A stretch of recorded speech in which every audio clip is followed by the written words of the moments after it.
Musical Theater Southwest is presenting The Prince of Egypt.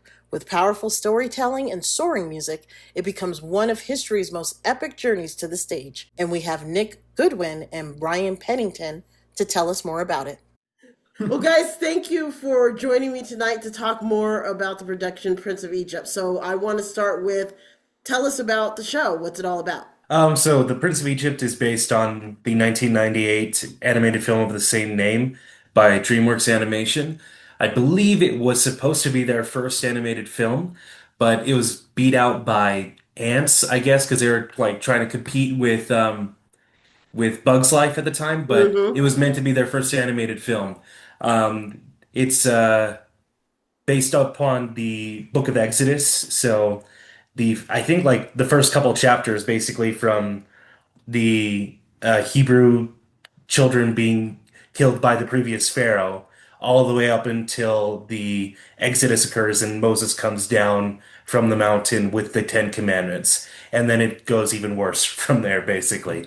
But the difference between the biblical book of Exodus and this version is that the writers made it more of a drama between brothers who have come to learn what their different destinies are and how those destinies rip them apart, where one is destined to be a prophet and one has to carry the burden of being the Pharaoh of Egypt. And that's where our story really pulls its heart, is that brother conflict as well. Well, tell us about your characters.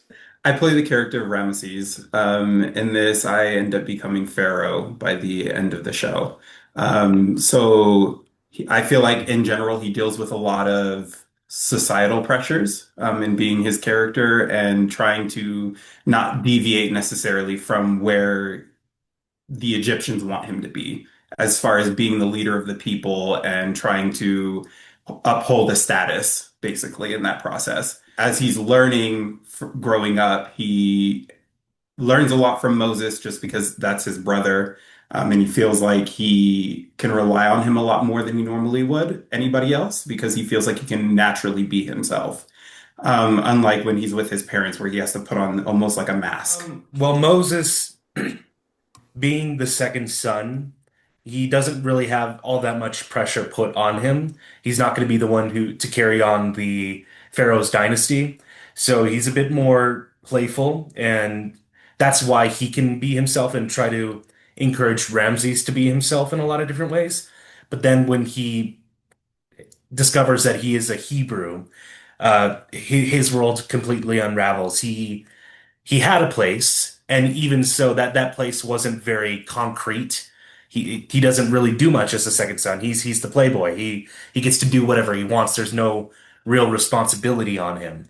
And now that he's discovered that he's a Hebrew, there's another complete upheaval in who he is. And so when he, spoiler alert, but it's in the Bible, when he kills the Egyptian guard who is mistreating the Hebrews, he goes off into the desert and has to find himself again. And that's when the Midianites help him to look through a different lens, to look through a broader lens. The lyric in the show is, "Look at your life through heaven's eyes." And this is who Moses begins to be through the rest of the show, where he has to understand that he cannot see through the lens that people see, but rather through how God sees, how to see in through that lens of history and how to serve justice best, even though he struggles with it throughout the course of the show and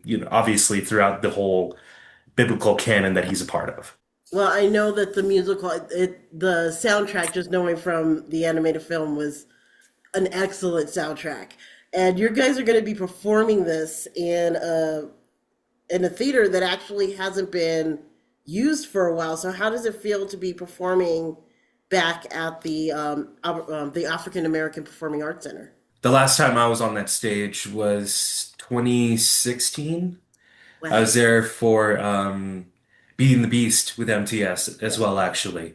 It'll be a really, really nice stage and space to use, and I think it's really great that we can bring a lot more people into it. I mean, there are very few places in Albuquerque right now to do that, and I think this is a wonderful opportunity to bring the scale of this story to this community. When it comes to this production, what do you think it is about this production that makes it worthwhile to go see? There's many things. Do you have anything The that come up? incredible talent of all of the cast. Oh, Like, it 100%. is insane. We've gotten through 2 weeks of music rehearsals already, and just listening to everyone, I've been like, whoa, Yeah. through most of it. Where can people learn more about the production and where to purchase tickets? So they can find tickets at ntsabq.org. And we have tickets up for sale right now from March 12th through the 29th. So if you on the front page, you'll actually see the Prince of Egypt logo for the show, and then there'll be a tickets button at the bottom where you can locate tickets. Nick and Ryan, thank you so much for taking the time out to talk with me, and we are looking forward to the show. Absolutely. Yes, thank you so much. Thank you. Thank you.